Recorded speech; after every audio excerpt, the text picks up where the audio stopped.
O Joseph Priestley, né? Ele é teólogo e filósofo, tá bom? Esse cara é o seguinte, ele era um cara que estava sempre na igreja, etc. e tal, e ele percebeu que o ar que envolvia ali as velas, né, eles consideravam um ar venenoso, entre aspas, um ar sujo, né, um ar poluído. E aí ele fez, alguns dizem que ele fez o experimento de uma forma, outros de outra, mas seria alguma coisa como colocar, se eu não me engano, hortelã, foi a planta que ele utilizou, e ele pegou o hortelã e colocou em uma redominha de vidro, né, e colocou uma vela acesa ao lado e tampou. E do outro lado, ele deixou a vela sem a plantinha do hortelã. E aí o que aconteceu?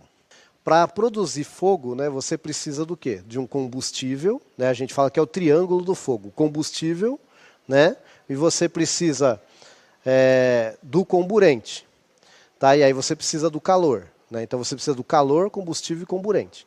Tá? Quem é o comburente? Que alimenta o fogo. Normalmente é o oxigênio. Tá? Se você não tem oxigênio, aí você coloca a redominha ali, quando consome todo o oxigênio, a vela apaga. Então, no caso aqui do Joseph Priestley, quando ele colocou o hortelã e deixou lá, a vela simplesmente não se apagou. Ou demorou muito mais para se apagar. Tá? Porque aí vai depender do tamanho da vela, do tamanho da planta, né? Mas, assim, é lógico que se eu colocar muito próximo, talvez o calor da vela pode até murchar umas folhinhas e tal. Talvez não a planta toda, mas pode danificar um pouco a planta. Então, olha só que interessante. Então ele começou a achar que o seguinte, a planta renova o ar. Né? Foi isso que ele falou. Não, a planta, de alguma forma, ela limpa o ar. Então, vocês estão vendo? Primeiro, observou-se o quê? Que a planta não podia se alimentar da terra. Não era a terra que alimentava a planta, que até então era o que se pensava.